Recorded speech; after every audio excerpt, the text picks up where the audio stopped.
Buenas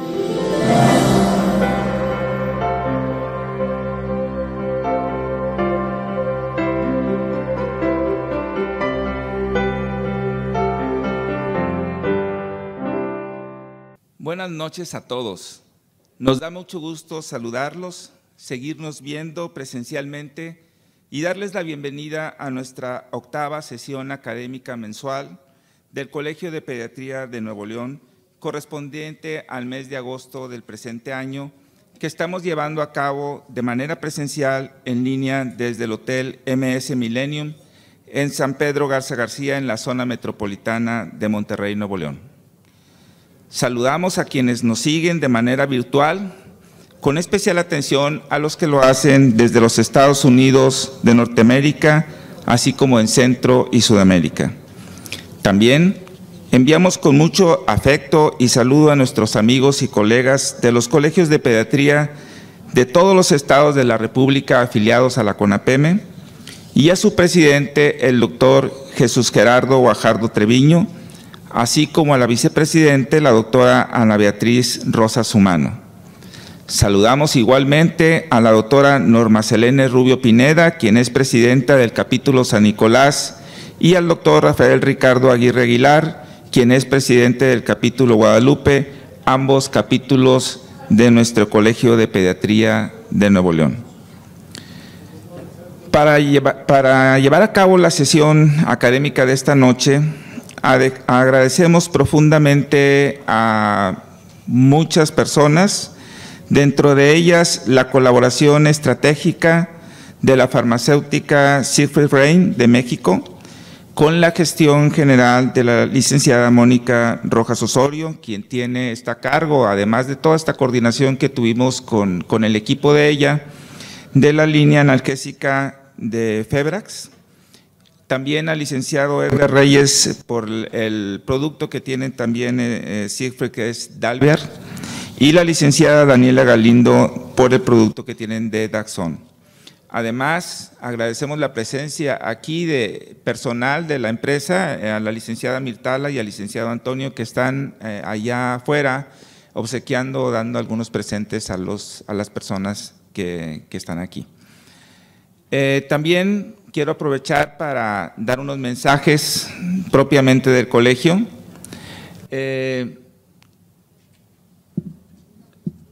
Seguimos con el agradecimiento que ya estamos mencionando. Recordarles que el próximo año tenemos nuestro magno evento, que es el magno evento de lo que es el Congreso Internacional de Pediatría.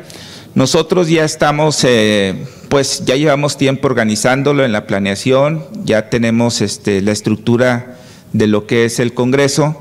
Es un congreso que se planea organizar, es del 12 al 15 de julio del 2023, el lugar que hemos elegido y que ya prácticamente está arreglado en un 99.9%, que es Intermex.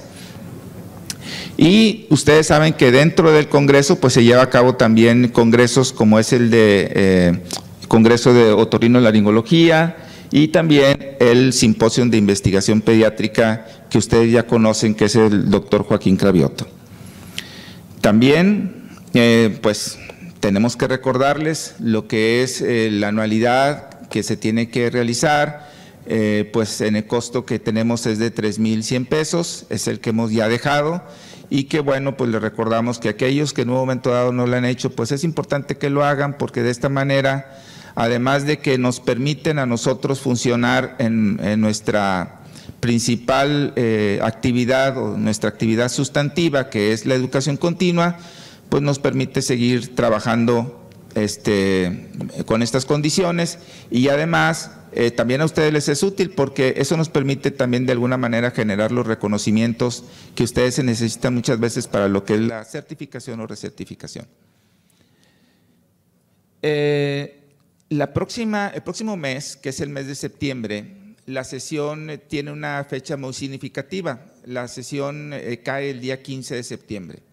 Normalmente en este mes nosotros llevamos a cabo nuestra sesión académica, pero hay un evento especial con una cena en donde pues es una cena de independencia, una noche pues mexicana. y ahí pues vamos a tener un evento diferente un poquito, va a ser en un lugar más amplio que este, de hecho se van a ocupar 2 de estos salones.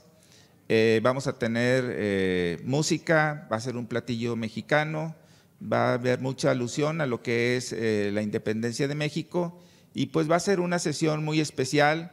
Me gustaría que todos viniéramos, que estuviéramos aquí presentes, es una noche y una sesión de convivencia, así que es muy importante que pudieran venir y aquí los esperamos. Sería entonces el 15 de septiembre para que por favor nos puedan acompañar. Bueno, también les menciono lo que es nuestros datos y nuestras cuentas para que aquellos que deseen hacer lo que es los pagos, pues lo puedan llevar a cabo. Si quisiera, ya con esto, pues darles formalmente la bienvenida y pues estemos… pues ya a continuación vamos a empezar con… gracias. Con la presentación. Sí quisiera a continuación mencionar que esta noche contamos con invitados muy especiales. Nosotros tenemos, primeramente voy a mencionar a nuestra ponente. La verdad es que nosotros estamos muy orgullosos de tener o contar con la presencia de la doctora Flor Muñoz Rivas. Ahora en esta noche nos va a presentar el tema vacunas contra COVID-19, ¿están protegiendo a los niños? Es un tema que nosotros la verdad vimos muy interesante y le agradecemos mucho que nos venga a compartir su conocimiento en este tema. Quiero mencionar también… Dentro de los invitados que tenemos aquí a lo que es todo el equipo del Hospital Universitario. El doctor Abiel Mascareñas nos hace el favor de asistir. Se trajo todo el staff de ahí de infectología del Hospital Universitario. Le damos muchas gracias por su asistencia. El doctor Abiel Mascareñas es actualmente presidente de la World Society for Pediatric Infectious Disease. Él es el presidente actualmente y es jefe del Departamento de Infectología Pediátrica del Hospital Universitario, doctor José Eleuterio González, de la Universidad Autónoma de Nuevo León. También aquí nos acompaña una amiga del colegio también, que siempre nos ha apoyado, es una colaboradora. La verdad es de que le agradecemos mucho siempre, tanto su presencia como su apoyo cuando alguna vez se lo hemos solicitado. La doctora Amalia Becerra Aquino, ella es subdirectora del Hospital Metropolitano y también, pues como todos sabemos, tuvo una función muy destacada en el sexenio del gobierno anterior. Muchas gracias por su presencia. El doctor César Martínez Longoria también no ha llegado, ¿verdad? Va a acompañarnos también, está invitado, esperemos que en un momento más nos pueda acompañar. Y bueno, quisiera mencionar también un poquito del currículum de la doctora Flor Muñoz Rivas. La verdad es de que es complicado mencionar del currículum porque nos estaríamos llevando prácticamente la sesión, sería difícil, son de esos currículum de ¿cuántos? 200 páginas o algo así, con los artículos que luego nos toca ver, pues de más de 100 publicaciones, etcétera. Pero solamente quiero puntualizar algunos datos de la doctora. La doctora es pediatra infectóloga en el Texas Children's Hospital de Houston, de Texas. Es profesora asociada de infectología pediátrica, virología y microbiología molecular en el Baylor College of Medicine.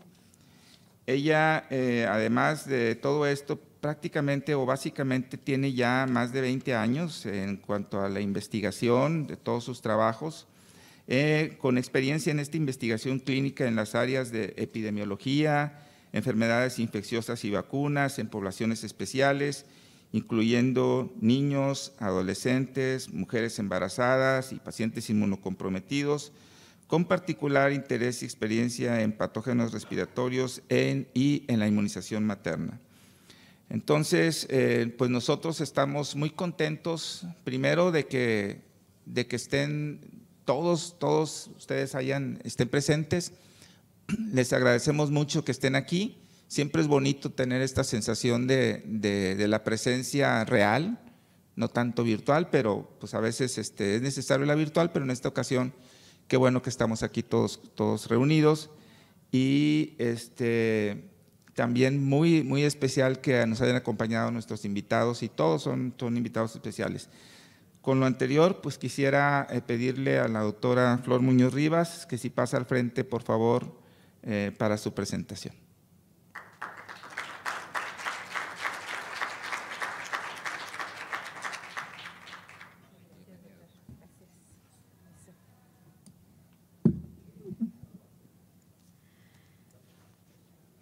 Bueno, buenas noches. Muchísimas gracias. Espero que me puedan ver desde acá. Realmente les agradezco muchísimo, doctor, a todo el comité que organizó esta actividad esta noche y a todos ustedes por estar acá. Darme la oportunidad de conversar con ustedes de nuevo acerca de COVID, que aún no termina. Entonces, de una vez les pido disculpas, mis diapositivas están en inglés, pero vamos a hablar en español, obviamente.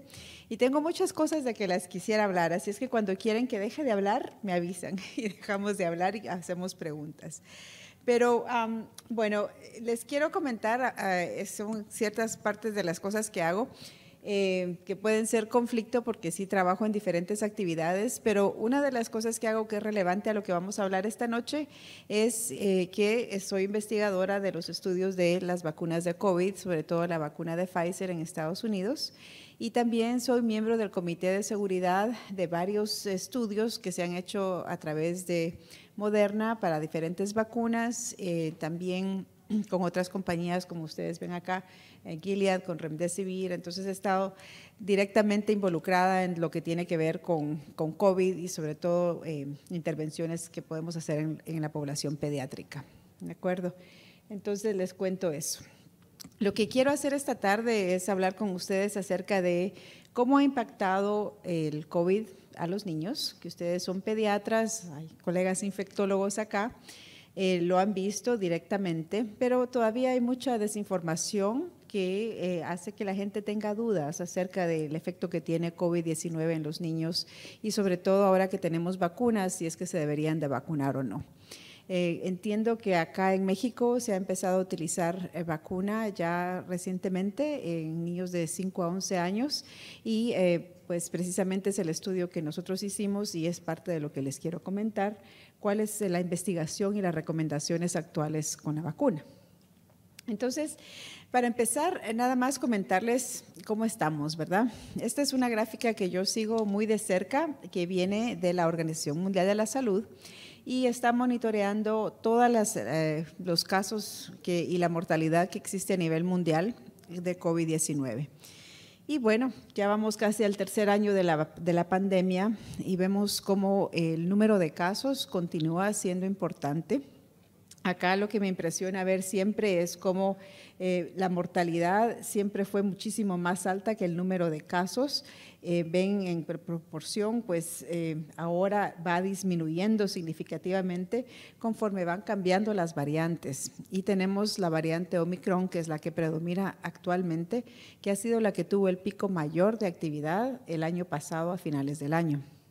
Actualmente, como ustedes ven, hasta el 14 de agosto, que son los datos más recientes de la OMS, a nivel mundial, más de 587 millones de muertes de casos y más de 6.4 millones de muertes confirmadas.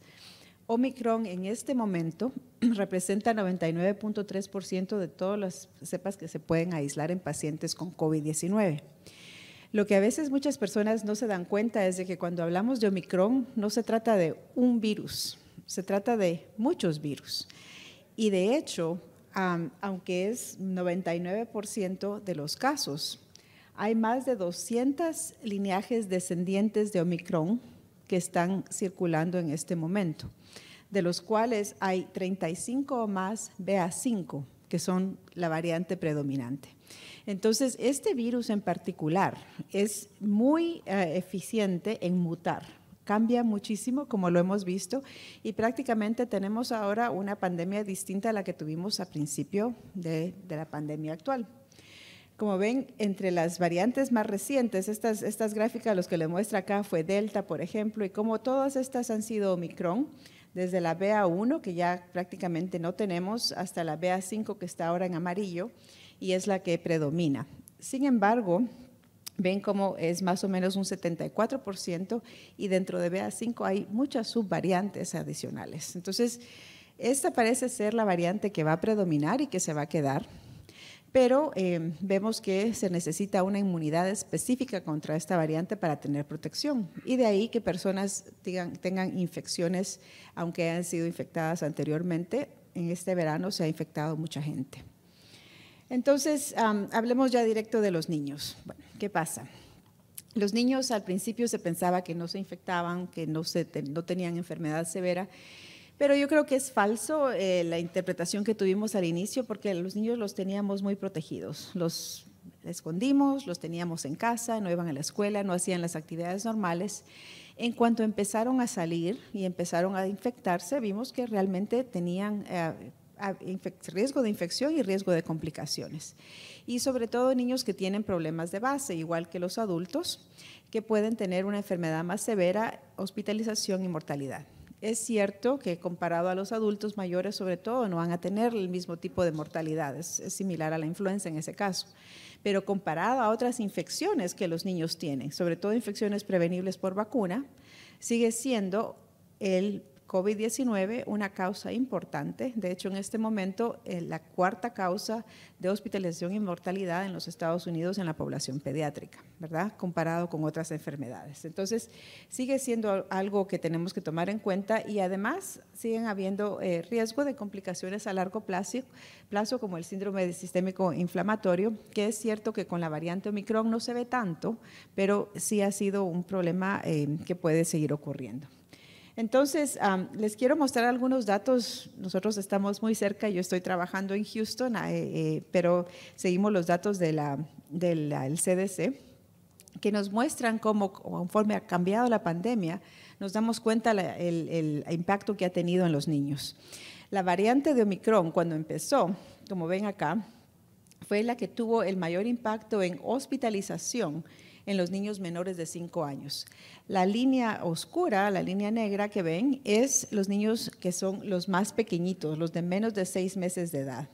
Entonces empezamos a ver que dentro de la población pediátrica de menos de 5 años, los niños de menos de 1 año y sobre todo los de menos de 6 meses de edad son los que van a necesitar hospitalización más frecuentemente incluso que los niños mayores y los adolescentes. Ya saben por qué, pues tienen fiebre, hay que evaluarlos, a veces se deshidratan, a veces tienen otros problemas. Entonces, de nuevo, en ese sentido similar a lo que vemos con influenza. Además, estos son casos de hospitalizaciones en forma acumulativa que se han visto entre los 6 meses y los 17 años de edad, desde 2020, al principio de la pandemia, hasta, en este caso, marzo de 2022. Y lo que ustedes ven acá es que es cierto, los adolescentes eran los que tenían más riesgo y acumulativamente se han visto más casos, sobre todo con la interacción que han tenido estos adolescentes con otras personas. Pero los niños pequeños, regresando de nuevo al punto, de menos de 5 años de edad, ahora son el grupo que tiene mayor riesgo de hospitalización en general de toda la población pediátrica.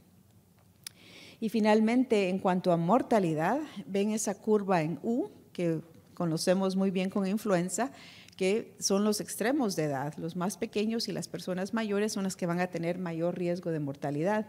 Y de nuevo aquí les muestra, en primer lugar, los niños de menos de 1 año, menos de 6 meses de hecho, son los que tienen el riesgo más alto, y eso a veces no se da cuenta la gente, pero tenemos también a los de menos de 4 años de edad, que representan más o menos un 2% de la mortalidad en ese grupo.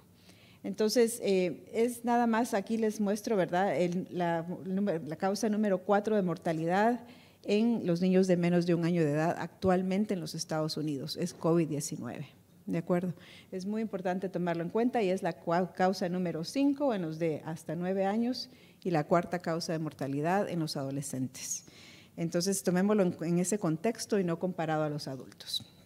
Les quiero hablar de las vacunas, porque es lo que he estado trabajando en los últimos 2 años. Y como ustedes saben, en el caso de vacunas, tenemos que ir por un proceso muy bien organizado de cómo evaluar las vacunas para saber que les estamos dando a los niños la dosis adecuada, quiere decir la más inmunogénica, que les va a dar protección, y a la vez la dosis más segura, la que tiene menos riesgo de tener efectos adversos. No vamos a empezar los estudios, sobre todo con vacunas nuevas, con los niños. Los vamos a empezar en adultos, que fue lo que se hizo, y gracias a que hubo una tecnología nueva, que fue la de ARN mensajero, se pudo tener una vacuna muy rápidamente para personas adultas. Sin embargo, como ustedes ven acá, lo que trato de mostrarles en esta imagen, es que para empezar a evaluar a los niños se inicia con una fase 1, en donde se busca la dosis óptima, de nuevo, que da inmunidad y que no da efectos adversos. Y empezamos también con una desescalación de edad en los adolescentes inicialmente y luego bajamos a los grupos de edad más pequeños. Y ven cómo la dosis se inicia al principio con la dosis más baja posible y luego vamos subiendo para ver cuál es el balance perfecto que vamos a tener. Esos ya son los estudios de fase 2 o 3 y es importante saber que ese proceso se ha seguido al pie de la letra con las vacunas que tenemos actualmente autorizadas en Estados Unidos y con muchas vacunas que se utilizan a nivel mundial. También deben de saber de que hasta el día de hoy todavía no tenemos un correlato de protección. Por ejemplo, con la vacuna de hepatitis B, sabemos que si llegamos a un nivel de anticuerpo de 10 unidades por mililitro van a tener protección. Eso no sabemos todavía cuál es ese correlato con COVID-19.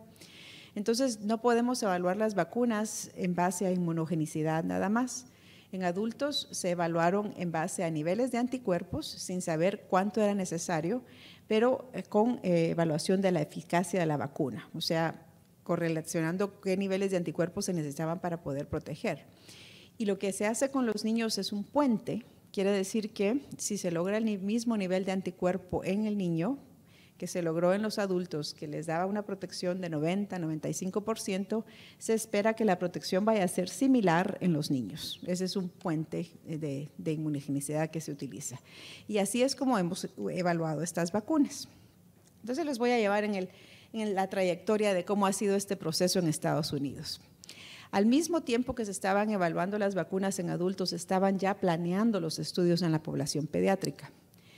El grupo de niños de 16 a 17 años se aprobó junto con los adultos, si se recuerdan, en diciembre del 2020, y el grupo de 12 a 15 años se aprobó en mayo del 2021, después de haber hecho estudios en los que se utilizó, por lo menos por la vacuna de Pfizer, que fue la única que se aprobó en ese momento, la misma dosis que se utilizó en adultos, que son 30 microgramos de la ARN mensajero, y que se hizo en un estudio, de fase 3, en donde ven más de 2.200 adolescentes y se vio esa eficacia de la vacuna, en donde hubo más casos en el grupo placebo, que hubo 18 casos de COVID-19 comparado con ningún caso en el grupo vacunado. Y eso les dio una eficacia de casi un 100%, más de 95% similar a la de los adultos. Además de eso, se demostró que los anticuerpos que los niños producían eran a niveles similares que lo de los adultos, lo que quiere decir es que no había una inferioridad. Los niveles llegaron a cubrir ese puente. Y la vacuna fue muy bien tolerada. Entonces, en base a eso, empezamos a vacunar adolescentes desde mayo 2021. Ya tenemos más de un año de vacunarlos a los 12 años de edad. En ese momento, como ven, marzo, antes de que se aprobara la vacuna, se había empezado ya el estudio de fase 1 en niños de 6 meses a 11 años de edad.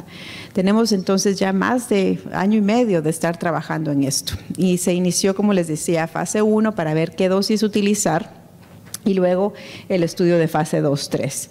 En el caso de la vacuna de Pfizer, se estaba evaluando un régimen de 2 dosis que se daba con 21 días de intervalo en 3 grupos de edad, niños de 5 a 11 años, de 2 a 4 años y menores de 4 años. En el caso de la vacuna de Moderna, como ustedes ven, ellos utilizan una dosis un poquito más alta Entonces se empezó un estudio en donde se evaluó a partir de abril, también fase 1, 2 y 3, siempre 2 dosis, pero con un mes de intervalo y una dosis un poquito más alta. Este es mi equipo, esa es la clínica en donde nosotros tenemos este estudio, lo empezamos a hacer desde abril del año pasado. Y se los cuento nada más para decirles que he tenido la oportunidad personalmente de hablar con madres que están tratando de tomar esa decisión si se les pone la vacuna a sus niños y que me trajeron a sus niños desde los 6 meses de edad, cuando aún no había ninguna aprobación de estas vacunas, para que pudieran tener sus niños la oportunidad de vacunarse, tomando potencialmente el riesgo de que la vacuna funcionara o no funcionara, que no se sabía qué efectos adversos habían. Y llegó un momento que dentro de nuestra clínica teníamos tantas referencias que no pudimos realmente aceptar a que enrolar a los niños, a la cantidad de niños que querían estar en el estudio. Había mucha preocupación, y eso es parte de lo que sucede con una pandemia y en los estudios clínicos, sobre qué efecto podía tener este virus, y era real. Yo tuve más de 5,000 personas en un registro para poder enrolar al final más o menos 300 niños en el estudio. Entonces, les digo, en una situación de pandemia, lo viví también durante la pandemia de influenza en el 2009, hay mucha preocupación y eso hace que la gente quiera participar en estudios clínicos, en este caso, pues con algún beneficio propio para la protección de los niños. Y he visto cómo ha evolucionado eso. Entonces, les voy a comentar lo que hicimos. Esta es la publicación del estudio de los niños de 5 a 11 años, porque de nuevo es la vacuna que están ustedes utilizando ya acá, la de Pfizer. Acá, como ustedes ven en el estudio de fase 1, que es un estudio pequeño, se llevó a cabo desde abril a mayo de 2021. Son estudios cortos. En un periodo de una semana se enrolan niños en grupos pequeños, 16 niños por grupo. En este caso, vimos 3 dosis, 10, 20 y 30 microgramos de la vacuna de Pfizer, la misma que se le daba a los adultos. Y en este caso se escogió la dosis de 10 microgramos para seguir utilizando.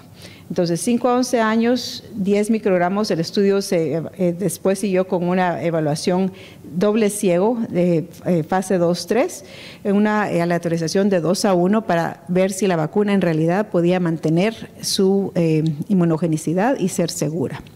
¿Por qué 10 microgramos? Porque 30 microgramos y 20 les estaba dando a los niños todavía mucha fiebre. Y la fiebre no es algo que queremos ver en la población pediátrica. Y como ustedes van a ver, 10 microgramos porque fue la dosis que logró llegar a esos niveles de anticuerpos similares a los que los adultos lograban tener con 30 microgramos. El resumen del estudio de fase 2-3, que fue el que llevó a la aprobación, es que, de nuevo, enrolamos más de 2,200 niños, la vacuna fue muy segura, se lograron llegar a los niveles de neutralización de anticuerpos similares a los de los adultos y además logramos demostrar una eficacia de 90% de la vacuna, sobre todo contra Delta, porque fue durante el periodo de Delta que estuvimos haciendo esto. Entonces se los voy a mostrar, hay unas diapositivas que no van a poder ver porque tienen muchas letras, pero el punto es el rigor con que se hacen estos estudios. Este estudio les muestra, esta tabla les muestra la demográfica de la población. Acá está el grupo vacunado, que fueron 1,500 niños, un poco más, y el grupo placebo, 750 niños. Ven la población sobre todo de raza blanca, todo en Estados Unidos, pero fue un estudio internacional que incluyó España. Y ven de nuevo que algunos de estos niños tenían comorbilidades, pero les muestro aquí con esta flecha, más o menos un 8% de los niños ya habían estado infectados con COVID. Quiere decir que nosotros aceptamos niños ya infectados, no tenían que ser totalmente sin experiencia con COVID. Y en ese sentido es importante saberlo porque tenemos datos de que la vacuna es segura incluso con los que se han infectado anteriormente. Acá les voy a mostrar unas gráficas una tras otra para que vean los resultados. La reactogenicidad local, quiere decir en el sitio de inyección, es igual después de la primera o la segunda dosis. Ven que los adultos, se recuerdan, habíamos hablado de las vacunas de ARN, la segunda dosis a veces sobre todo les daba mucha reacción y da mucho dolor, muchas personas se quejaban de eso. Con los niños el problema más grande es el dolor en el sitio de inyección, más o menos en un 70-75%, y ven cómo es relativamente leve, que es el color verde. Puede haber enrojecimiento y un poquito de edema, pero es muy bajo y no es más con la segunda dosis que con la primera. 10 microgramos niños de 5 a 11 años. Reactogenicidad sistémica similar de nuevo entre la primera y la segunda dosis, y una de las ventajas que tiene esta dosis de 10 microgramos es que da muy poca fiebre. Acá les muestro fiebre, la dosis primera está arriba, más o menos un 3% con fiebre y un 7% después de la segunda dosis, o sea muy bajo, y ven como los otros efectos como fatiga, dolor de cabeza y otras cosas de hecho no son muy diferentes al grupo placebo. Entonces esto es lo que les dice que la vacuna está muy bien tolerada. El criterio de no inferioridad, como se los mencionaba, era que los niños llegaran a tener la misma respuesta inmune, la misma cantidad de anticuerpos con 10 microgramos que la que tuvieron, en este caso, las personas de 16 a 25 años con 30 versus 10, y ven que los niveles de anticuerpo, el título en sí, era similar, más o menos igual. Y una forma de verlo más gráfico, acá es lo mismo, acá vemos los niños de 5 a 11 años antes de la vacuna y después, una respuesta muy buena, grande, y acá ven los de 16 a 26 años vacunados con la misma respuesta a pesar de que la dosis fue mayor, y el grupo placebo en donde no hay ningún cambio. Entonces este es el tipo de información que es esencial para poder aprobar la vacuna. Y finalmente, la eficacia. No era la intención del estudio demostrar eficacia, solo con demostrar que se logran los mismos niveles de anticuerpo es suficiente para que la FDA apruebe esta vacuna. Pero había tanta infección con Delta, y en Delta fue cuando empezamos a ver que los niños y sobre todo las mujeres embarazadas estaban muy afectadas.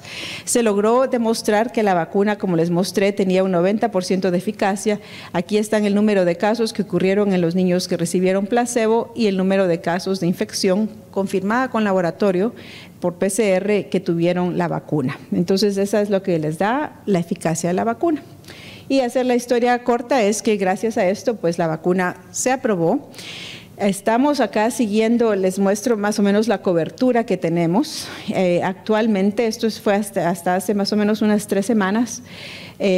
Lastimosamente, nada más un 30% de la población de menos de 5 a 11 años está completamente vacunada. Algunos todavía ya están de hecho recibiendo refuerzos porque está aprobado el refuerzo, pero comparado con otros grupos estamos todavía atrás, ¿verdad? Los adolescentes de 12 a 17, 60%, y las personas adultas ven las personas de más de 65 años, más de 90% vacunadas. Entonces, esto ha sido un problema, pues que la gente aún tiene dudas acerca de la vacuna y sobre todo que ha cambiado mucho la variante, entonces siguen infectándose los niños o las personas adultas vacunadas, pero el efecto de la vacuna o la intención de la vacuna no es prevenir infección, es prevenir enfermedad severa, y es lo que les quiero mostrar en adelante, cómo es que esto sí se ha logrado prevenir.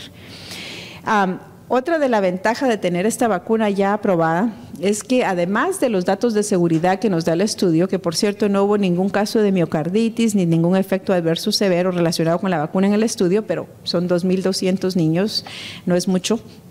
Es importante tener un sistema de vigilancia post aprobación de la vacuna para continuar monitoreando si hay algún tipo de efecto secundario adverso.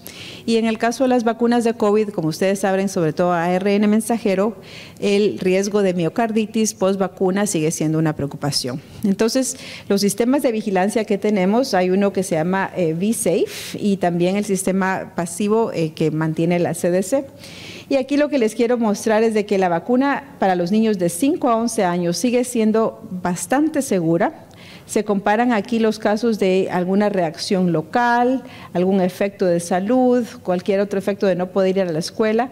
En azul están los niños de 5 a 11 y en naranja los de 12 a 15. Y ven cómo en general los niños de 5 a 11 todas las barras son más bajas. Quiere decir que los efectos adversos potenciales en seguimiento post-aprobación siguen siendo menores en los niños de menos de 11 años.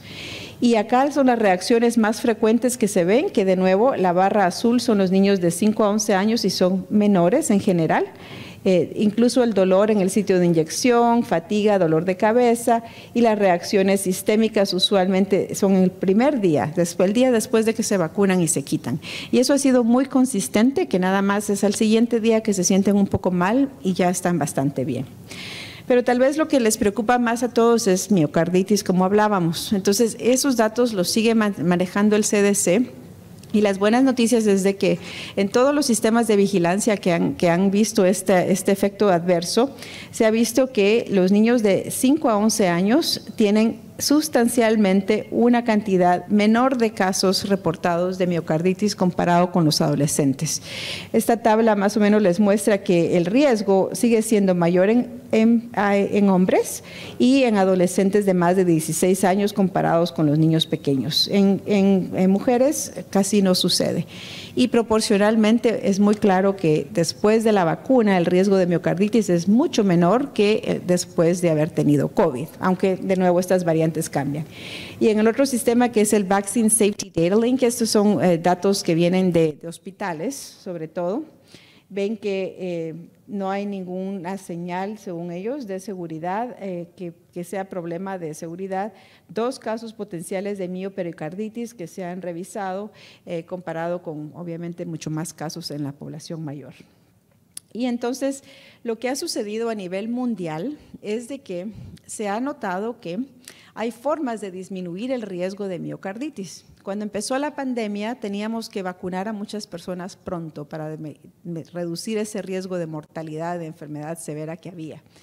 Y por eso se utilizaron intervalos cortos entre la primera y la segunda dosis para lograr esa inmunidad rápidamente. Eso es algo que se conoce muy bien, por ejemplo, con rabia, con infección por rabia, queremos desarrollar inmunidad rápidamente, vacunamos pronto. Entonces, ese intervalo de 3 semanas para la vacuna de Pfizer o 4 semanas para la de Moderna es con la intención de producir anticuerpos rápido.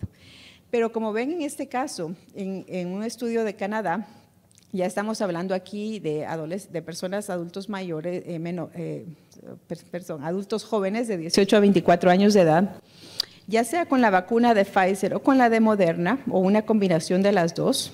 Acá lo que ustedes ven es el porcentaje o la proporción que puede tener por cada millón de dosis casos de miocarditis. Y si el intervalo entre la primera y la segunda dosis se aumenta a más de 8 semanas, en todos los casos hay una disminución en el riesgo de miocarditis.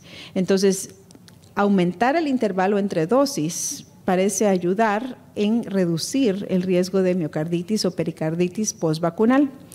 La otra opción es reducir la dosis en sí, que es algo que también ambas compañías que están produciendo estas vacunas están investigando. Pero estos datos son de Canadá, lo mismo se ha hecho en otros países, y como ustedes ven en Canadá específicamente, se recomienda que podría darse un intervalo óptimo entre la primera y la segunda dosis de 8 semanas. De hecho, a nivel internacional y en Estados Unidos, estamos también utilizando esa misma recomendación. Si hay alguna preocupación de miocarditis, aunque el paquete de los estudios se hicieron con 3 y 4 semanas, aumentar ese intervalo va a disminuir muchísimo el riesgo y eso es lo que hemos visto. ¿De acuerdo? Y lo otro que les quería mostrar en cuanto a la pregunta inicial sobre este tema de esta noche es si están protegiendo las vacunas a los niños. Pues sí, la verdad es de que hemos visto que ha habido protección y de nuevo gracias a estudios que han seguido estos casos. Aún después de que inició Omicron, estos son datos del CDC que incluyen diciembre y hasta abril de 2022 y están siguiendo casos de hospitalización y la efectividad de la vacuna contra hospitalización. Ven acá en pediatría específicamente los niños de 5 a 11 años que apenas empezamos a vacunar en noviembre de 2021, o sea que ya estaba empezando Omicron. Muchos de esos niños tal vez no tenían ni siquiera su segunda dosis cuando empezamos a vacunar. Sin embargo, una efectividad de la vacuna de más o menos 68% para protegerlos contra hospitalizarse por COVID. Y esto es incluso un poco mejor que en los de 12 a 18 años, porque estos niños tenían más tiempo de haberse vacunado. Y vemos que conforme aumenta el tiempo, el intervalo de la vacunación hasta que se infectan, pues puede reducirse la eficacia.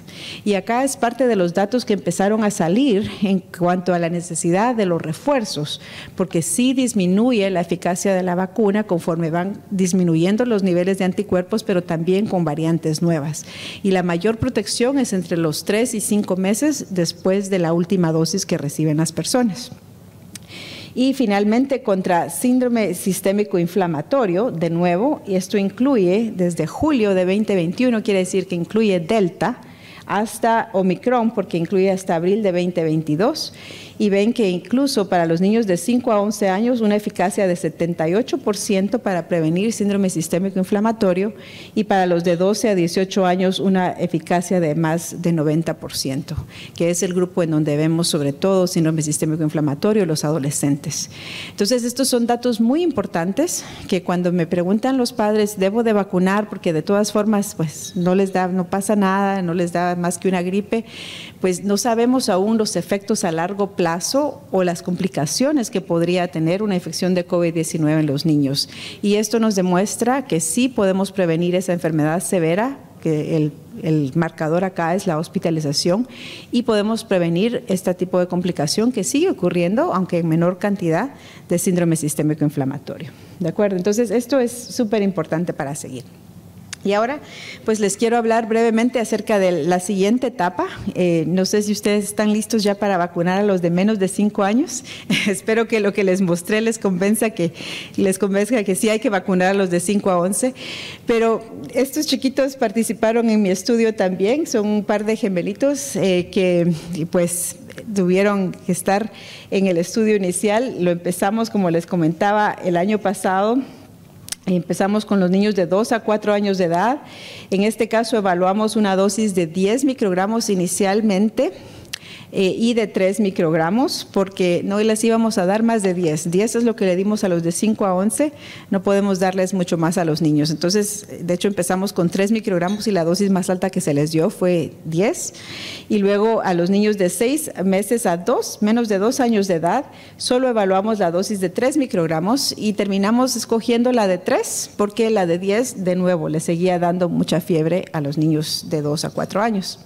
Y eso nos llevó al estudio de fase 2-3, que lo empezamos en verano del año pasado, y seguimos. Estos niños siguen el estudio, a pesar de que la vacuna se aprobó para este grupo de edad en junio de este año en los Estados Unidos.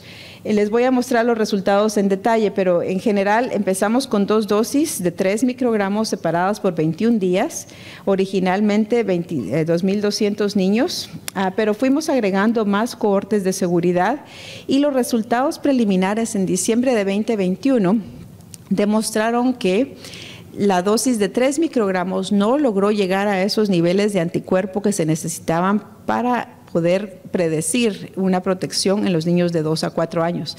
Pero fue una cosa así chiquitita, que casi lo lograron, pero no lo lograron.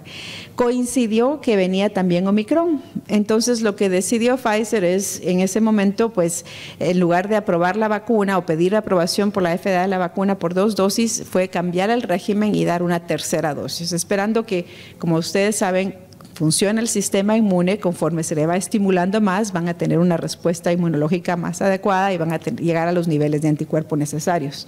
Entonces, ese nuevo régimen lo empezamos a evaluar en febrero de este año, con las primeras 2 dosis, 3 semanas de diferencia, y la tercera dosis se dio 2 meses después.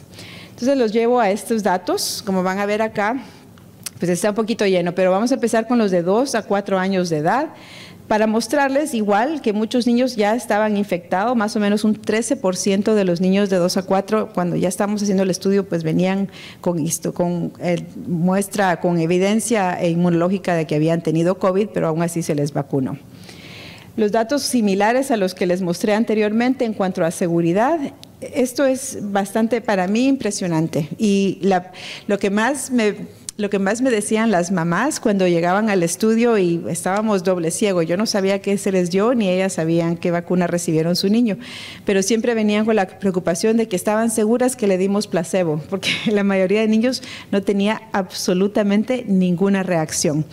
Entonces, lo que ustedes ven que 3 microgramos fue muy, muy seguro. Acá ven el régimen de 3 dosis, entonces dosis 1, 2 y 3. En cuanto a enrojecimiento en el sitio de inyección, edema o también dolor en el sitio de inyección. ¿Se recuerdan con los niños de 5 a 11 era 70%? Acá es más o menos un 30% que tienen dolor y ven que no aumenta con la segunda o la tercera dosis, de hecho tal vez un poquito menos con la tercera dosis. Quiere decir que no va acumulándose, no es peor la siguiente dosis que la primera o la segunda. Un 30%, súper tolerable. Hay otras vacunas que les damos a niños de esta edad que dan más dolor, ¿verdad? Y de nuevo, si ustedes ven, lo comparan incluso con el grupo placebo, no es mucha la diferencia. Niños que representaban dolor, 20% sin habiendo recibido solución salina. Y cuando ustedes ven las reacciones sistémicas, estos son los de 2 a 4 años de edad, primera, segunda y tercera dosis, muy, muy bajo, 5% con la primera dosis, más o menos 5% y de nuevo, ¿verdad? No cambia, no aumenta, no es que la segunda o la tercera les vaya a dar más fiebre. Y 5% es súper tolerable también. Esto rojo quiere decir más de 40 grados centígrados, muy, muy poquito. La mayoría fueron niveles de fiebre muy baja y de nuevo muy pocos efectos sistémicos secundarios. Entonces, los niños les va muy bien. No han tenido reacciones severas. Algunos niños han tenido un rash que viene y se va. Yo tuve un niño, de hecho, de esos 2 que les mostré, que los gemelitos, uno de ellos tuvo una reacción más severa que terminó en la emergencia y le dimos antihistamínico. Y eso fue con la segunda dosis, todavía estábamos ciegas.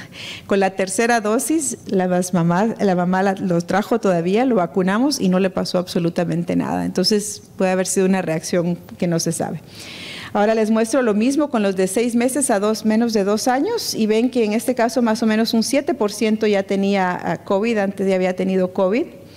Y de nuevo, muy bien tolerada. Lo mismo que vimos anteriormente, dosis 1, 2 y 3, dolor en el sitio de inyección, mucho menos, 16%. Por alguna razón, los niños más pequeñitos parece que las mamás no tenían problema con dolor en el sitio de inyección.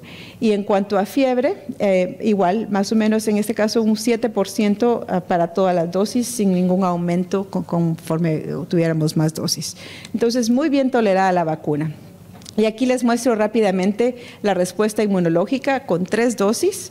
Sí se lograron llegar a los niveles de anticuerpo. Aquí vemos los 2 a menos de 5 años comparados con los adolescentes de 16 a 25 años y el nivel de anticuerpo incluso era un poco más grande en los niños pequeños y la respuesta 100% de los niños respondieron a la vacuna. Y los de 6 meses a 2 años, igual, como ven, de los niveles de anticuerpo incluso un poco más altos que los adolescentes y la respuesta, el 100% respondieron a la vacuna. Entonces, en base a eso, también tuvimos suerte de ver un poco de protección. Aquí el grupo placebo versus el grupo vacunado, se reportó una protección de más o menos 80%. Esto sí lo tienen que tomar como dicen, como un grano de sal, con cuidado, porque no hubo un seguimiento tan largo. Para la vacuna de Pfizer, esto fue un seguimiento de más o menos un mes después de la última dosis y todavía estaba ocurriendo Omicron. Si ustedes me preguntan ahorita, sinceramente, yo creo que la vacuna en cuanto a infección, porque esto fue infección comprobada por laboratorio, nada más niños sintomáticos, si tienen síntomas, les hacemos prueba de PCR y vemos que sí tienen eso, pero el seguimiento fue muy corto. Hoy por hoy, muchos de estos niños, incluso dentro del estudio, han tenido COVID, pero lo que tienen es una enfermedad muy leve. Muchas veces les hacen la prueba porque la familia está con infección, entonces les hacen la prueba a todos y salen positivos y no han tenido ni un síntoma, o nada más tuvieron un día que se sintieron un poquito mal y ya pasó. No hemos tenido ningún caso grave de COVID en los niños vacunados, ¿de acuerdo? Entonces, esto se discutió mucho cuando se aprobó la vacuna porque decían, bueno, 80% versus, como les voy a mostrar en Moderna, menos de 50%, pero no se pueden comparar una al lado del otro. Este es el estudio de Moderna que se los menciono brevemente, no tengo tanto detalle porque no fui investigadora, pero como les digo, sí sé los datos en el sentido de ser parte del Comité de Seguridad.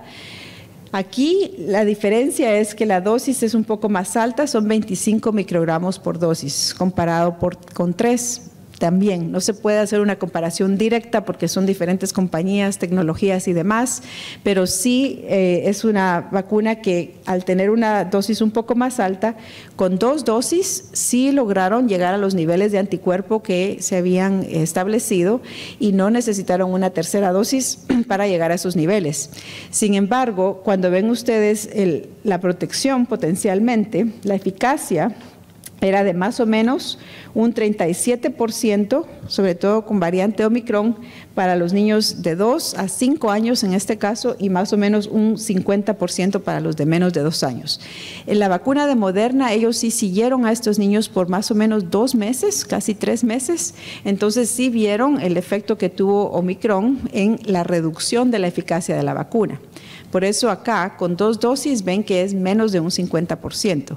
Sin embargo, porque lograron llegar a los niveles de anticuerpo que se habían establecido para tener aprobación, la vacuna se aprobó por la FDA como un régimen de 2 dosis, sin necesariamente a través de la eficacia. Ahorita, en este momento, Moderna está trabajando para dar una tercera dosis también a estos niños. Entonces, eventualmente van a ser regímenes de 3 dosis de cualquier forma para poder tener protección en contra Omicron. Y finalmente, la reactogenicidad es un poquito más alta también. Los niveles de fiebre son entre más o menos 14 y 17%. Pero eso no es ningún problema, la vacuna se aprobó. Entonces, aquí les muestro eventualmente el 28 de junio, apenas llevamos 6 semanas que podemos vacunar a los niños de menos de 5 años, pero les he llevado a través de toda esta serie porque ven cómo Pfizer en general ha ido aprobando sus dosis primero a los de 16, 17, luego los adolescentes 12, 15, eventualmente ahora hasta los 6 meses de edad, en diferentes tiempos desde que empezó la pandemia. Moderna logró la aprobación de todas sus vacunas de los 6 meses hasta los 17 años de edad al mismo tiempo en este mes de junio. Entonces, ahorita tenemos las 2 vacunas disponibles para todos los grupos de edad.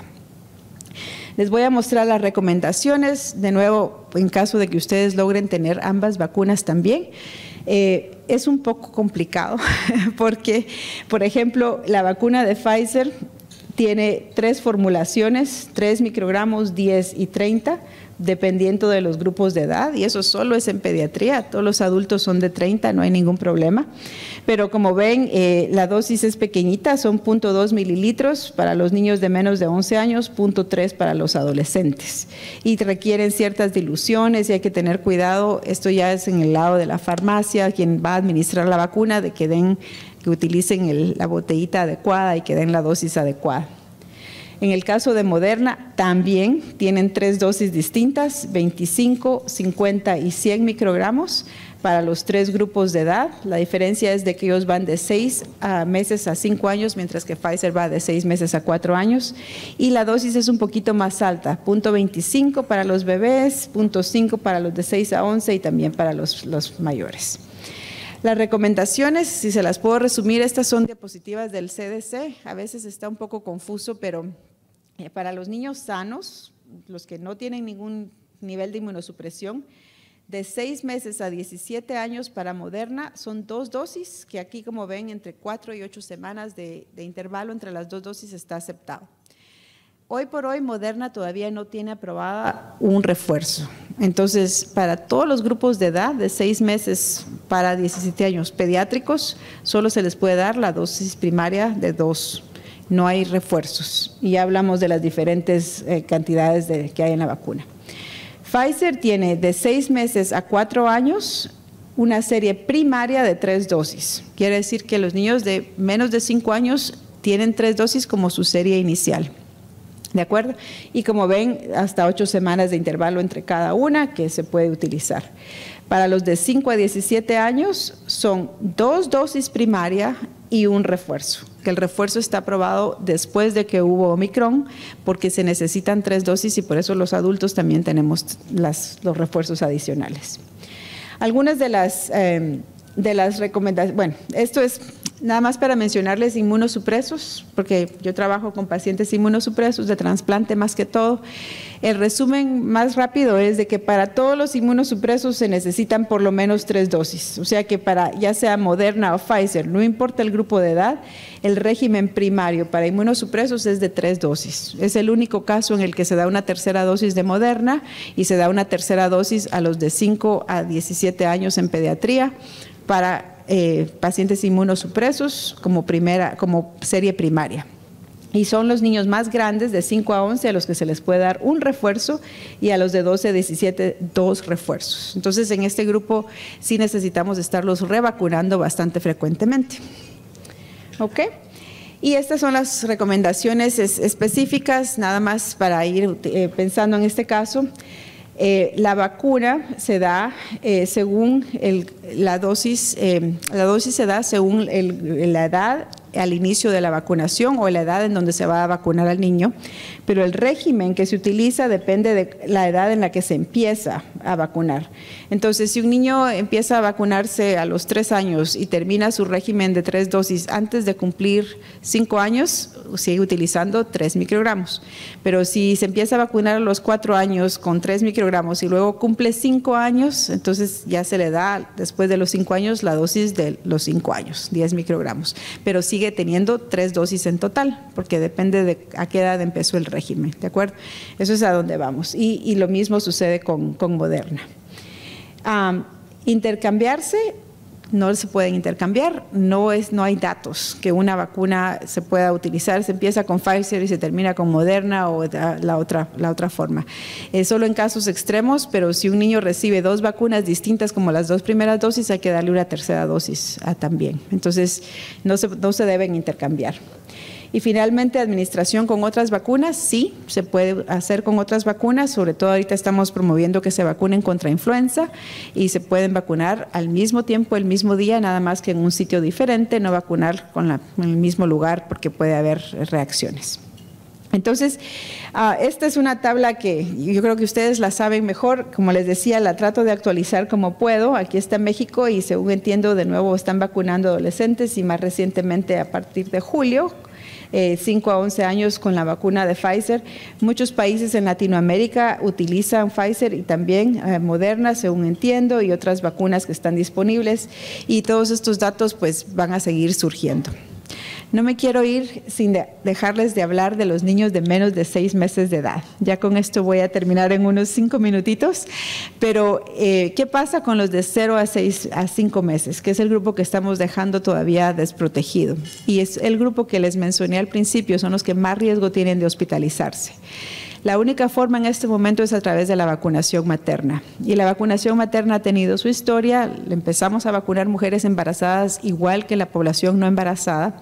Y sabemos ahora que a través de estudios observacionales las vacunas de COVID-19, todas en general, son seguras en el embarazo, aunque evitamos utilizar las vacunas de adenovirus, de vector de adenovirus, como la de Janssen y la vacuna de AstraZeneca, porque tuvieron el efecto secundario de coágulos, ¿verdad? Y síndrome trombótico inicialmente. Entonces, de preferencia se utilizan las vacunas de ARN mensajero en mujeres embarazadas y sabemos que se pueden proteger ellas y de hecho es una prioridad a nivel, sobre todo de las academias de obstetricia y ginecología, la vacunación de la mujer embarazada.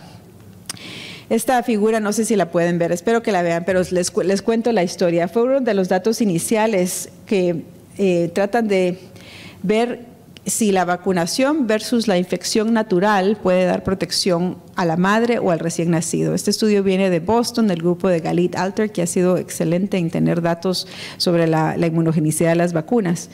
Y lo que es impresionante es que aquí compara a mujeres vacunadas, que está en gris, y los niveles de anticuerpos que logran, versus mujeres infectadas que no han sido vacunadas y los niveles de anticuerpo que logran, y luego miden los niveles de anticuerpo en el cordón umbilical y ven cómo la placenta hace su trabajo muy bien. Los niños al nacer tienen a veces más, la mayoría de veces más anticuerpo que la madre, entonces los niveles en cordón umbilical son más altos que los que incluso se ven en la madre. pero cuando ustedes siguen a los niños 2 meses y luego 6 meses después del nacimiento, ven que los niveles de anticuerpo en las madres, en los hijos de madres que fueron infectadas, bajan muy rápidamente y son casi indetectables, sobre todo después de 6 meses. Mientras que los niños cuyas madres recibieron la vacuna pueden tener anticuerpo que podría protegerlos hasta los 2 e incluso a veces 6 meses de edad. Entonces, este estudio demostró que la vacunación en el embarazo es favorable y mejor que una infección en el embarazo para proteger al recién nacido. Y esto fue lo inicial, pero han habido mucha más evidencia. Esta es una de las publicaciones que salió en el CDC, un MMWR, pero es de varios sitios, son 20 hospitales pediátricos en 17 estados en Estados Unidos, en donde se vio la efectividad de la vacuna en proteger, o sea, la vacuna en la madre, en proteger a los recién nacidos y a los niños de menos de 6 meses contra hospitalización por COVID. Y la eficacia que se vio, si la madre se vacuna en cualquier momento del embarazo, puede proteger 61% de efectividad en reducir la hospitalización en los primeros 6 meses de edad. Y esto es más importante, sobre todo si la madre se vacuna después de la 21 semana de gestación, hasta un 80%. Esos fueron datos iniciales. Además de eso, les voy a mostrar 2 más. Esto fue New England Journal. Esto fue parte de una red que se llama Overcoming COVID, que somos parte de eso en Texas Children's también. Y lo que se hace es de que vemos todos los casos de enfermedad respiratoria, se les hace pruebas de PCR y luego los que se detectan con COVID vemos qué resultados han tenido en el hospital. Y aquí lo que les muestra, ya en este caso son más niños, la población anterior era menos de 300, pero acá tenemos más de 537 casos comparados con 512 niños control, en este caso menos de 6 meses de edad, y esto fue fueron también como 10 hospitales distintos, y ven que la eficacia es similar, un 52% de eficacia en general de la vacunación materna contra la hospitalización de los niños. Si se vacuna la madre después de la 20 semana de gestación, 69%, menos si es en el principio del embarazo. En el periodo predominante de Delta, muchísima protección, hasta un 88% si la madre se vacunaba después de la 20 semana de gestación. Entonces, para Delta funcionó excelente vacunar a las mujeres embarazadas, para ellas y para los niños. Pero ven cómo incluso con Omicron, una vacunación después de las 20 semanas de gestación, un 57% de protección, no tanto si ha pasado mucho tiempo, ven que aquí sí se reduce, pero puede proteger incluso en contra de Omicron. Y sobre todo, el tipo de hospitalización de los niños. Estos son niños con COVID, después de que la madre ha sido vacunada o no. Una protección de 70% contra ingreso en el intensivo. Entonces, la severidad de la enfermedad también puede reducirse, no solo que se reduzca el riesgo de que se ingresen los niños si tienen COVID en los primeros 6 meses de vida. Y esta otra figura de esta misma publicación les muestra los niños que nacieron de madres no vacunadas, están en el color oscuro, y los niños que nacieron de madres que se vacunaron completamente, ingreso al intensivo y enfermedad crítica por COVID-19, ventilación mecánica, ventilación no invasiva y uso de vasopresores, todo eso se redujo si la madre se vacunó en el embarazo. Entonces, de nuevo, no me puedo ir sin hablarles de eso, porque de eso se trata vacunación en general, y esa es una población vulnerable que aún dejamos a un lado. Entonces, quiero terminar un poquito filosóficamente. No sé si han visto esta figura de la OMS también. Les mencionaba las diferentes variantes, y la pregunta más grande que tenemos ahora es, bueno, ¿cómo vamos a seguir atacando esta pandemia y cuál es la vacuna que tenemos que utilizar, verdad? Sigue la utilización de la vacuna actual, que sabemos que es la vacuna contra la variante original, contra la cepa original, y ahora hemos pasado por todas estas olas. Aquí está, como les mostraba inicialmente, Delta, y todas estas son Omicron, desde la roja, que es la BA1, hasta la amarilla, que es es la BA5, y estas son las predominantes, pero hay muchísimas más que están ahí. Y el reto más grande en este momento va a ser tener vacunas que puedan cubrir esta cepa que es la que predomina, si es que esta es la que se queda. Pareciera ser que Omicron o algún tipo de Omicron es la que se va a quedar, y en este momento estamos literalmente esperando la producción se están estudiando las vacunas contra variantes que incluyan BA5 y BA4, además de la variante original. Entonces son vacunas que llamamos bivalentes, porque tienen Omicron y tienen la cepa original, que se están evaluando en adultos y que podríamos tener tan pronto como a final de este año. Literalmente en un mes vamos a empezar los estudios en los niños, los mismos niños de 6 meses a 11 años, vamos a empezarlos a vacunar con esta vacuna como un refuerzo con la vacuna bivalente. Entonces, para finales de este año, si es realmente Omicron la que predomina, podríamos tener refuerzos ya para ellos. Y si esta es la variante que se va a quedar, esperaríamos tener la opción de tener refuerzos anuales, probablemente, sobre todo para poblaciones de riesgo, ¿verdad? Entonces, este reto continúa. Esto no lo van a poder ver, pero les puse las líneas en rojo. Estos son los datos más recientes que vienen de la OMS, porque el riesgo es para todos. Esto es en adultos, y lo mismo vamos a ver en niños. Podemos extrapolar lo que se está viendo en adultos. Es cierto, las vacunas han perdido su efectividad. Entonces, lo que ustedes ven aquí es la eficacia en contra de cualquier infección, y la línea roja que les puse acá es 50% de protección. AstraZeneca, Janssen, Moderna, Pfizer, Sinovac y la vacuna de Beijing, una vacuna china. Entonces, contra cualquier infección, menos de 50% no hay muy buena protección. Entonces, nos vamos a seguir infectando. Estas son las vacunas que tenemos que aún no son contra de Omicron específicamente. Contra infección sintomática, pues empieza a ver un poquito más arriba de la línea roja, pero no tanto. Pero enfermedad severa, no cabe duda, como ustedes ven acá, la mayoría están arriba de la línea roja. Y eso quiere decir que completar la dosis primaria o completar refuerzos sigue siendo importante, a pesar de que tenemos una variante que no está incluida en la vacuna. Por eso es de que a nivel mundial se sigue recomendando la vacuna, y por eso es de que hasta el día de hoy, hasta que tengamos la vacuna que tiene la variante original, seguimos vacunando con esta vacuna, incluso a niños que empiezan sus dosis, porque precisamente si les podemos dar el refuerzo después, van a tener más protección. Pero no es el momento de dejar de vacunar, o que las personas crean que tengan que esperar hasta que venga la próxima, porque sí hay un efecto muy importante de protección. Entonces, yo creo que con eso ya termino en este momento, y les agradezco muchísimo su atención.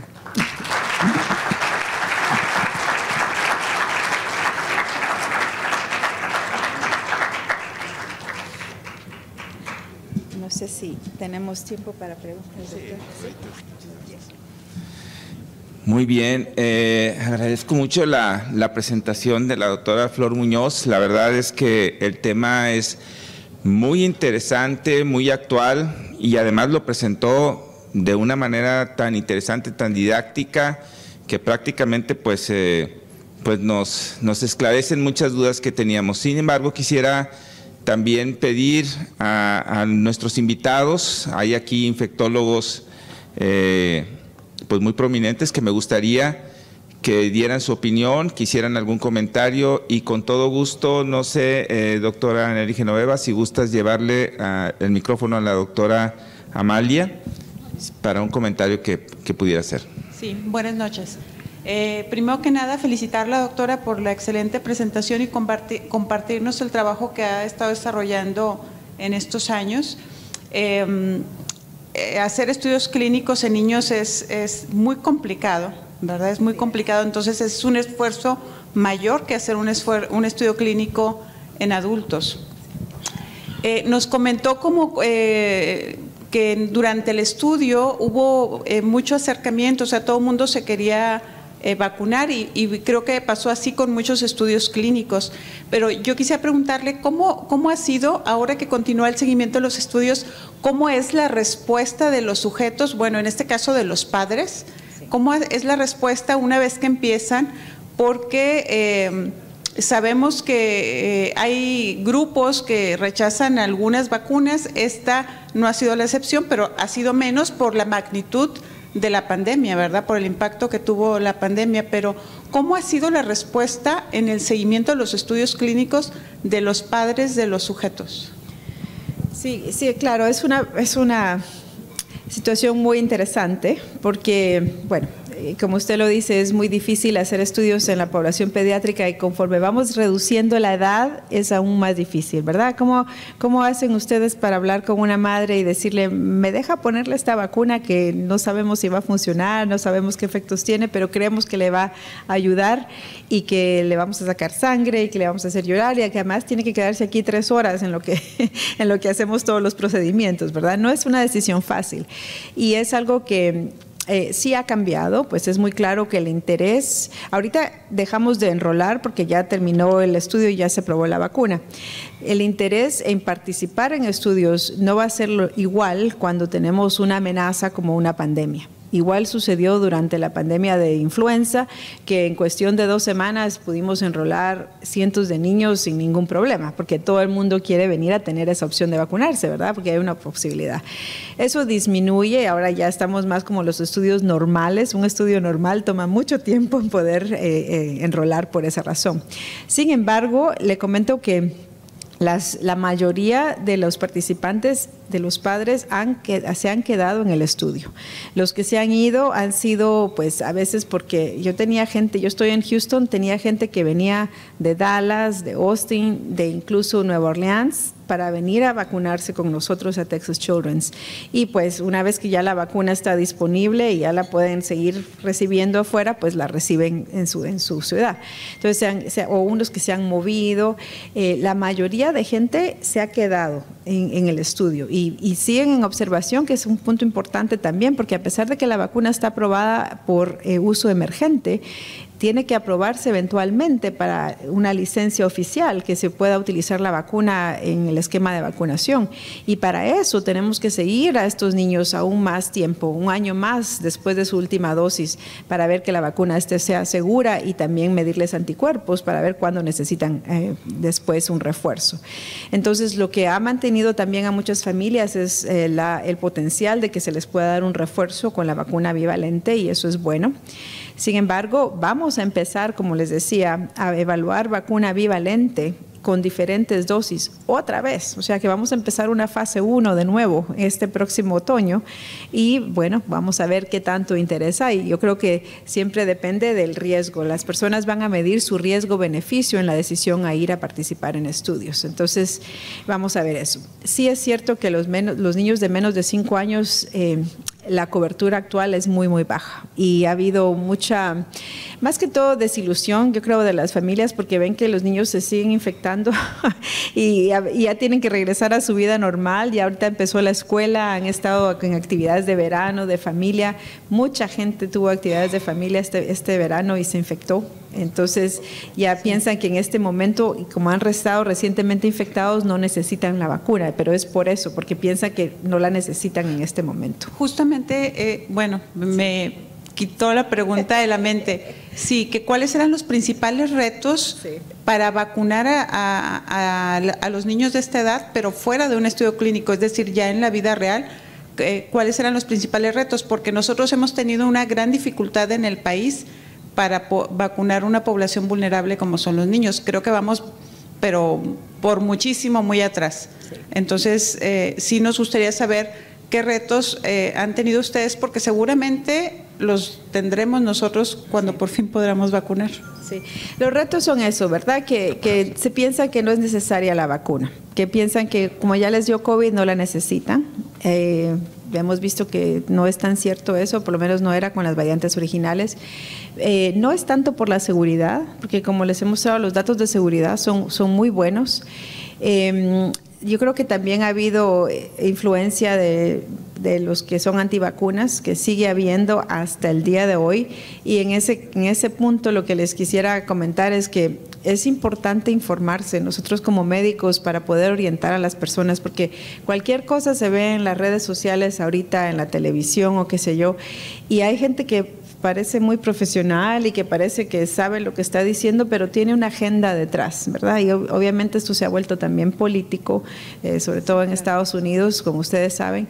Entonces hay una agenda detrás antivacuna que es muy fuerte, que ha de hecho ha tomado mucha más fuerza en estos tiempos que anteriormente, y hay muchas personas que se han dejado influenciar, ¿verdad? Entonces, tal vez una de las formas más importantes de poder ayudar a la gente a tomar esa decisión es continuar esta vigilancia, de ver cuál es la carga de la enfermedad, cuáles son los casos que estamos viendo, cuántos niños se hospitalizan.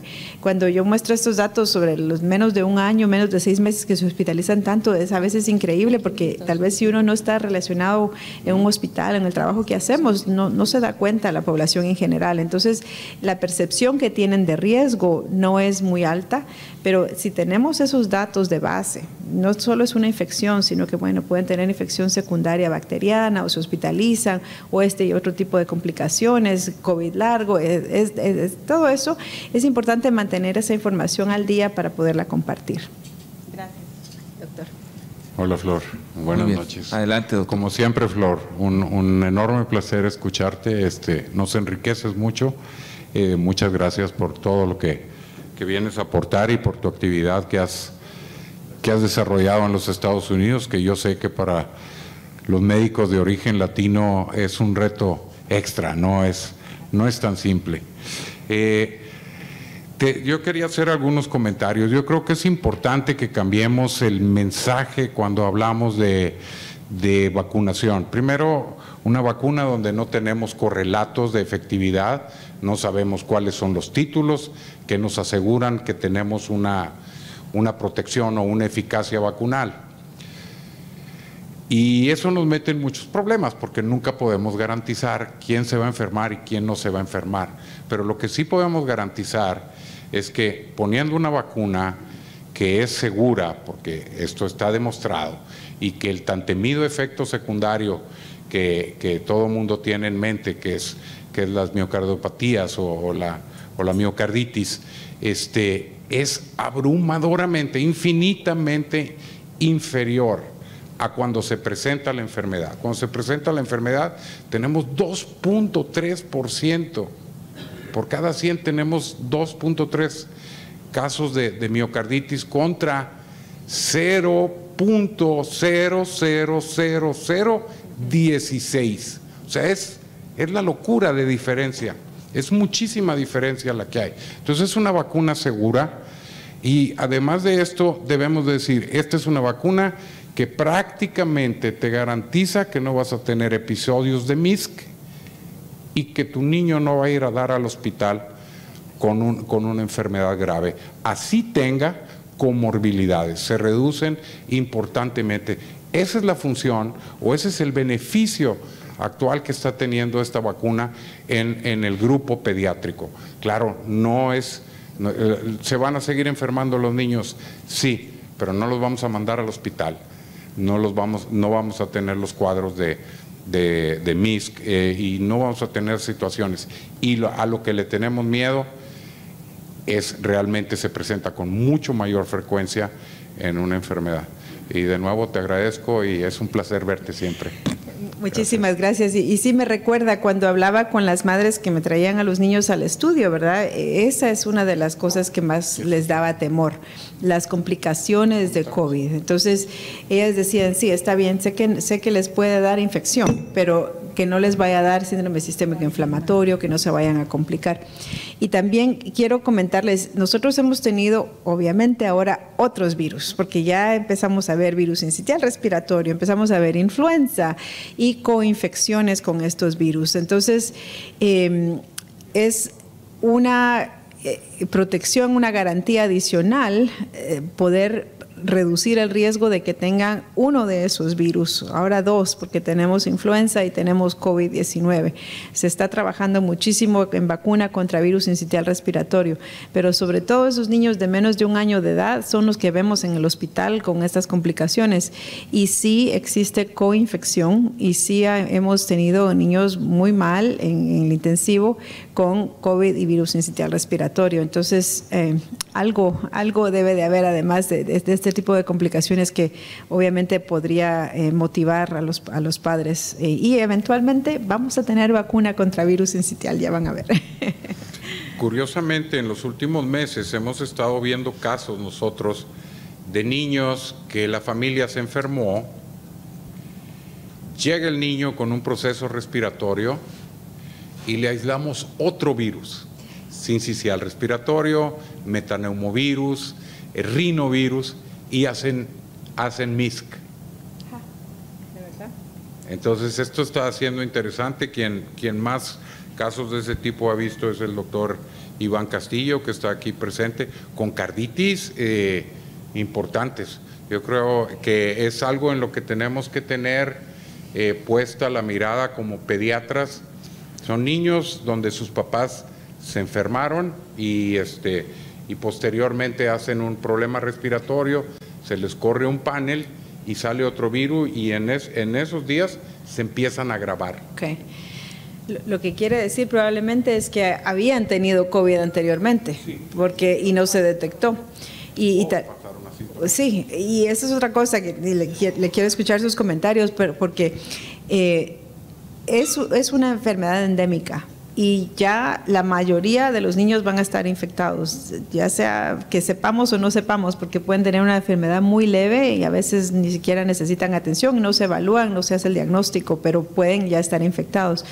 Y el tipo de complicaciones que pudieran existir aún no las conocemos. Se los digo ahora con mi posición como infectóloga de trasplante, que es lo que hago en mi hospital, en donde estamos viendo ¿verdad? Las decisiones de tomar a veces coagulopatías o a veces enfermedades respiratorias crónicas o niños que tienen un trasplante de pulmón o ya están trasplantados con otro órgano y puede ser que casi no tuvieron nada de síntomas, pero tienen rechazo. Entonces hay una respuesta inmunológica inflamatoria que sucede después de COVID, que es diferente a otros virus, que puede manifestarse después como el síndrome sistémico.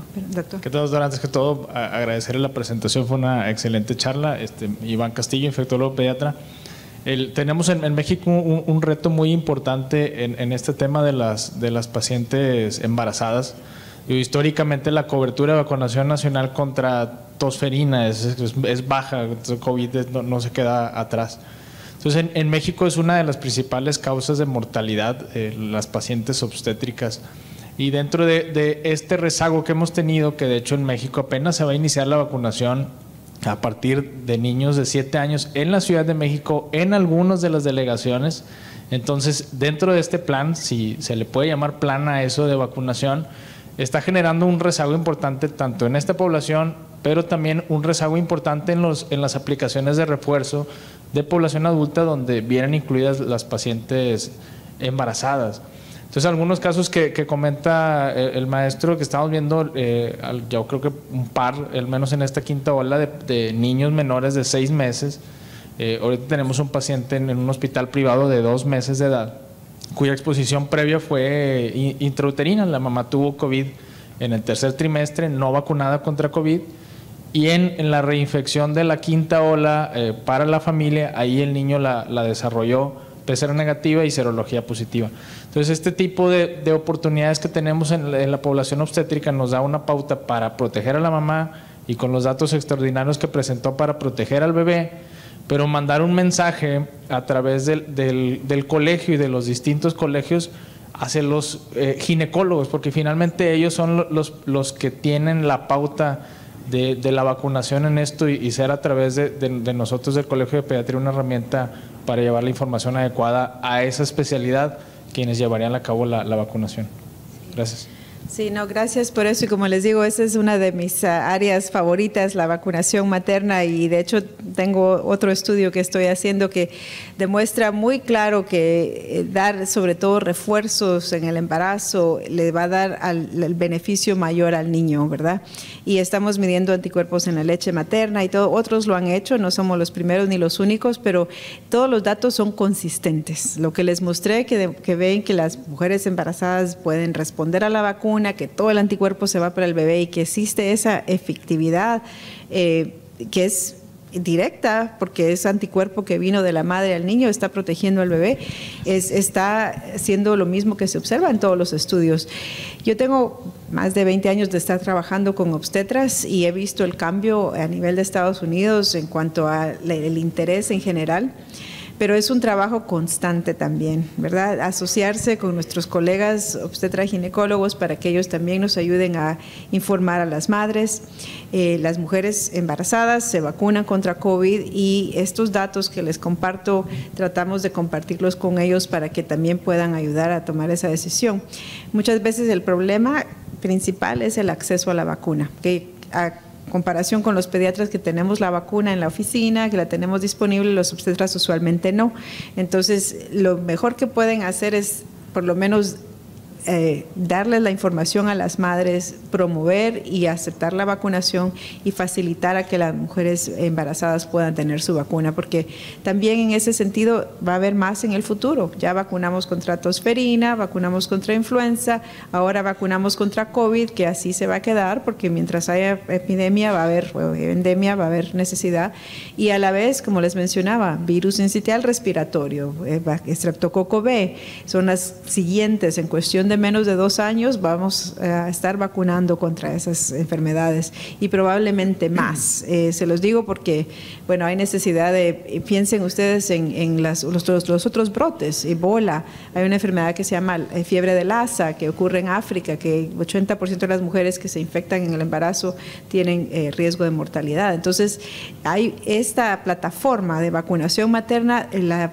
pandemia ha demostrado que es una plataforma de salud pública muy eficaz que protege 2 vidas. Y yo creo que es nada más cuestión de seguir, ¿verdad?, nuestro trabajo de educación, incluso colaboración con nuestros colegas obstetras y todos los que atienden, porque las comadronas, las enfermeras, todos los que están atendiendo el dúo materno-infantil, es muy importante que trabajemos juntos. Doctora, sí. Un último comentario, doctor, si me permite. Buenas noches, doctora. Buenas noches. Gracias por sus ponencias.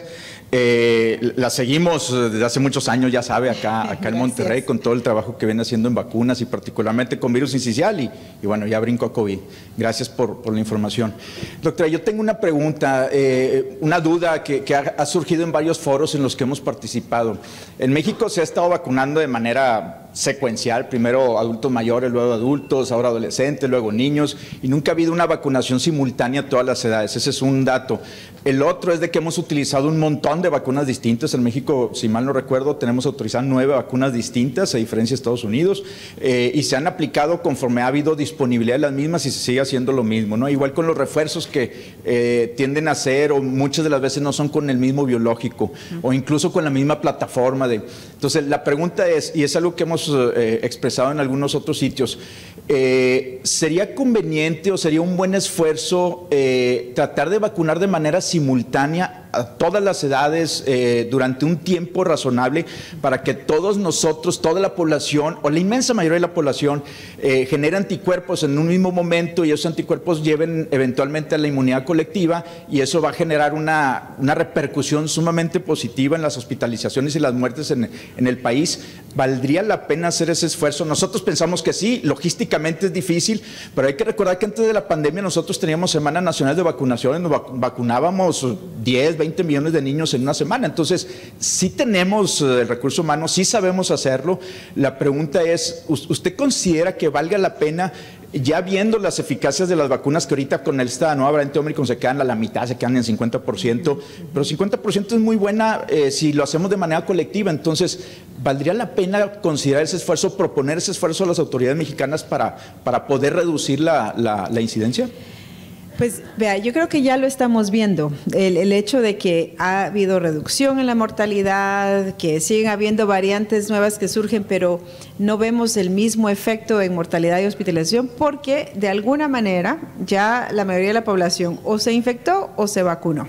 Entonces, esa inmunidad poblacional está teniendo ya efectos, y de hecho ustedes acaban de ver esta semana algo controversial también, pero el CDC dijo pues ya no hay necesidad de usar mascarillas, ya pueden, ¿verdad?, salir a hacer lo que quieran, porque están contando con que hay un porcentaje de la población que está vacunada o infectada y ya esa inmunidad existe. Entonces los riesgos de complicaciones se reducen y de mortalidad.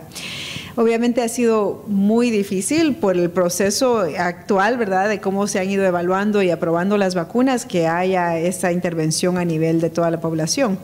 Pero prácticamente, si ve las recomendaciones en Estados Unidos, son de 6 meses hasta adelante, se vacunan a todos. Entonces, sí, ese es el objetivo realmente, lograr tener una cobertura suficientemente alta, no solo para protección individual, sino que para protección en general. Y el problemita es obviamente tener la vacuna contra la variante actual, ¿verdad? Entonces, por eso les quería enfatizar el hecho de que siempre hay protección, pero y que no se espere la gente que ya se vacunó, ya con eso termina, ¿verdad? Entonces, es importante seguirlos educando de que va a haber necesidad de otras vacunas, otros refuerzos y demás, que una vez, incluso imagínense si es como lo que hacemos con campañas contra tétanos o campañas, ¿verdad?, que incluso con esas vacunas siempre va a haber una población susceptible, siempre va a haber un grupo, los niños que van naciendo, que no se vacunan, que no se han infectado, siempre va a haber una población susceptible, y lograr una cobertura de 100% es casi imposible, ¿no? Pero yo creo que eventualmente ese es el objetivo. Estas vacunas van a ser parte del esquema de vacunación en algunos países. Tal vez no es igual, no todos los países van a vacunar mujeres embarazadas, o no todos los países van a vacunar niños, pero sí va a ser una vacuna con una opción, igual que la vacuna de influenza, para una vacunación estacional o una vacunación anual para toda la población. Y sí, vamos a llegar a eso, creo yo. Gracias. Muy bien, muchas gracias. No sé si haya alguna otra pregunta. 2 preguntas, ok. Bueno, ya nada más 2, es limitado. Gracias, muy rápido. Gracias, doctora, su muy interesante charla. Solo un comentario. También, además de la aversión a la vacuna de algunos, se ha creado una aversión a la prueba del COVID, ¿verdad? Entonces, hay un horror colectivo de que le piquen la nariz a los niños. Muchas veces los papás no quieren que se les haga la prueba o simplemente quieren asumir que sí lo tuvieron, pero eso nos deja con ese vacío de si tuvieron o no. ¿Habrá alguna prueba que se esté desarrollando, que sea oral o que sea de otro tipo? Sí, claro que sí, prueba de saliva, que eso ha sido también, ¿verdad?, una de las razones por las cuales ya es difícil saber qué está pasando. Dos cambios importantes. Uno, el hecho de que se hagan pruebas en el hogar, que antes no existía eso es un avance muy grande, que haya disponibilidad de pruebas que se puedan hacer en casa. Obviamente tiene que haber una buena... tienen que funcionar bien estas pruebas y tienen que responder a las variantes que hay para que sean buenas, ¿verdad? Porque hemos visto que las pruebas del hogar a veces no son tan precisas como las pruebas de PCR. Pero sí, esa es una de las de los objetivos también, es tener pruebas más fáciles, sobre todo de saliva, que puedan ser disponibles a todas las personas. Sí, señor. Bien, perdone, es que tenemos aquí cerca de 200 médicos en línea y también quieren ser tomados en cuenta con sus preguntas, y voy a juntar 2 preguntas en una. Un médico está preguntando sobre información sobre complicaciones neurológicas asociadas a la vacuna, y otro médico está preguntando sobre contraindicaciones para vacunar a los niños con COVID. De acuerdo. La contraindicación para vacunar es una reacción anafiláctica o reacciones alérgicas importantes a la vacuna o cualquier componente de la vacuna. Esa es la única contraindicación. No está contraindicada si alguien ya tuvo COVID, incluso se la seguimos poniendo, pero tienen que haberse mejorado. No está contraindicada si han recibido otras vacunas y demás. Entonces, es la única contraindicación en este momento. Y en cuanto a complicaciones por la vacuna que sean neurológicas específicamente, pues es parte de lo que se sigue dentro de estos, porque serían complicaciones muy raras, ¿verdad? No se vio eso en el estudio, de nuevo, menos de 5,000 niños, pero una vez que se empieza a vacunar ya la población en general, pueden haber complicaciones raras que puedan surgir. En adultos se ha reportado casos de síndrome de Guillain-Barré, se han reportado casos de ciertas parestesias, parálisis de Bell sobre todo, y puede ser que hay personas, obviamente, que tengan alguna predisposición o alguna facilidad para desarrollar esto, que las vacunas lo pueden hacer. Se sabe que eso lo hace la vacuna de influenza, cualquier otra vacuna lo puede hacer también. Entonces, es probable que puedan haber, pero sería casos muy, muy raros y, de nuevo, asociar el riesgo-beneficio de vacunarse versus no vacunarse con esos efectos. Es igual que miocarditis, ¿no? El mismo tipo de cosa. Pero sí sabemos, de nuevo hablando de la comparación con COVID, que tener COVID sí puede causar efectos neurológicos también mucho más graves, incluso a largo plazo.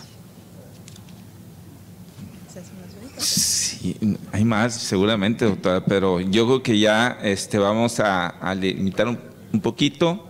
Como quiera, va a estar aquí la doctora como quiera en la mesa aquí con nosotros, no, como quiera la dejan cenar, por favor. Y muchas gracias, doctora, por su participación. Un aplauso. Le vamos a hacer entrega de un reconocimiento. Si quiere nada más, Ismael, por favor. Y muchas gracias. Segura, yo feliz de